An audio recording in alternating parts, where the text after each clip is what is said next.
النهارده هنعمل الفطيرة الصيني الموموس.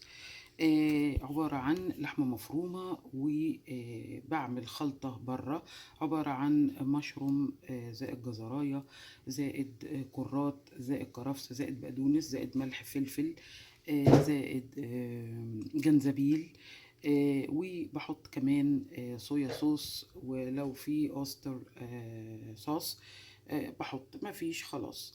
وطبعا الملح.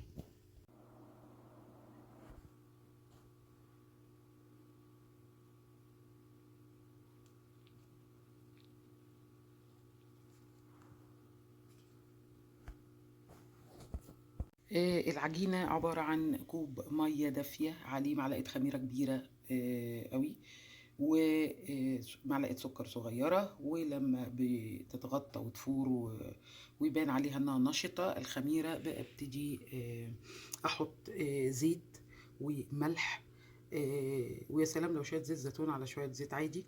وبعد كده ابتدي اقفل بالدقيق لغاية لما العجينة تبقى معايا حلوة ولينة. وطبعا بستخدم النشابة علشان فرد العجينة بعد ما بتتعمل كور صغيرة، وبعدين تتفرد. الأول بتتعمل زي البقجة كده، وبعدين بتتبطط. هنسيح شوية زيت ونقطة سمنة.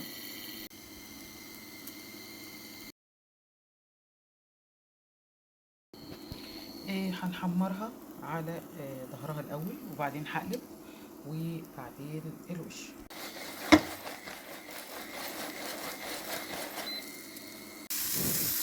بصوا بقى، حتة البقجة اللي احنا بنعملها دي علشان تدي الشكل المنقط من فوق ده، لكن الناحية التانية بتبقى يعني اكتر، يعني كلها ذهبي، بس من فوق بتبقى منقطة.